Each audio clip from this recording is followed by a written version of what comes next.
This is a tutorial on how to clone stamp in GIMP or Photoshop. Today I'm using GIMP, but the difference between the two programs is very insignificant because the difference is literally just one button. So what you want to do is first select the Clonestamp tool, and I like to choose a setting where it's not, it's not a flat edge, maybe something with a little bit less hardness around the edges. That just kind of makes it blend a little bit smoother. So what I'm going to be clone stamping today is, this is a photo of me and my ex-girlfriend at the Grand Canyon, and I was going through these little pictures, and I want to remember our Grand Canyon trip, but I don't want to have to remember my ex-girlfriend. So today I'm going to be clone stamping my ex-girlfriend's face out of my vacation photo. So here we go. So what you want to do, at least for GIMP, is you want to hit control click. You want to hit control and click wherever you want to copy, and then you just want to start dragging.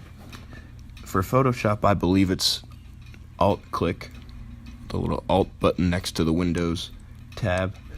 So whichever one works for they're both pretty much the same. So what you want to do, the trick is make sure that like I just messed up here, but make sure that the colors match, or like the textures and patterns match, because if they don't, it's going to be pretty obvious that you're clone stamping.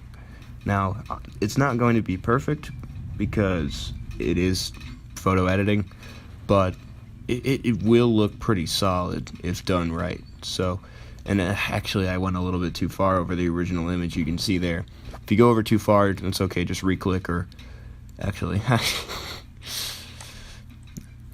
sorry, I had to.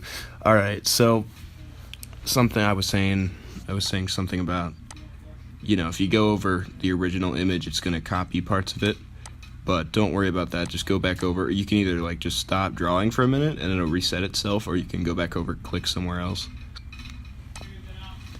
Now I'm just doing the top bits of her head, trying to, sometimes if you don't want to do a stroke because it'll mess something up, the best thing to do is just kind of click around like I'm doing right now. It's pretty, it's a pretty easy way to not mess something up, because then you can always just click undo.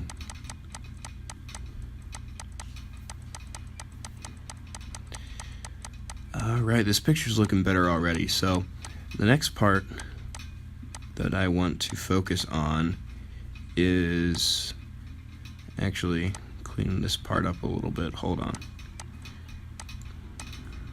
Alright, I want to try and get the rest of the bottom of her face out of here, because it'll be easier to edit after she's gone. So I messed up again.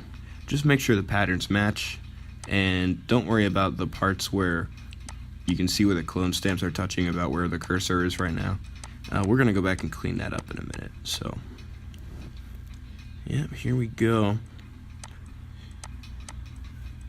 Goodbye hair, goodbye ex-girlfriend's hair, goodbye memories.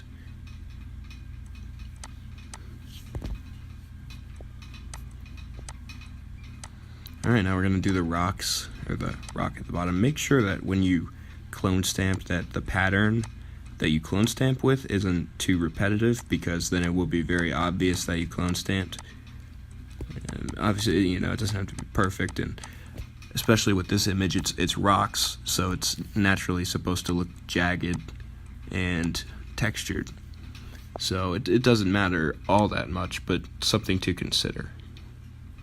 And now I'm gonna have to take off part of my arm because, yeah, so maybe she just took part of that with her or something.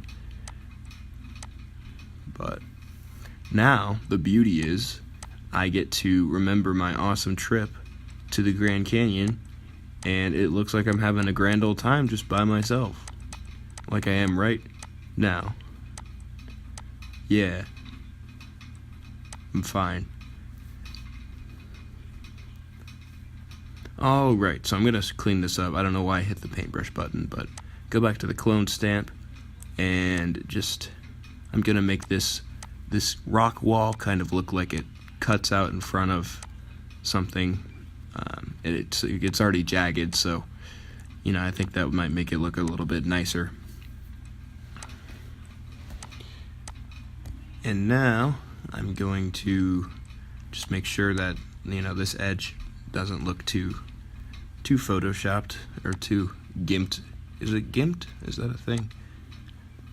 Could I say that I gimped my girlfriend out? As you can see, it's just about done. So I want to thank you for watching. I hope this taught you how to Clonestamp, and I recommend using this if there's a relative or someone or an ex that you don't want to see in your photo, but you still want the photo. Clonestampping is the way to go, so please come back, Becky.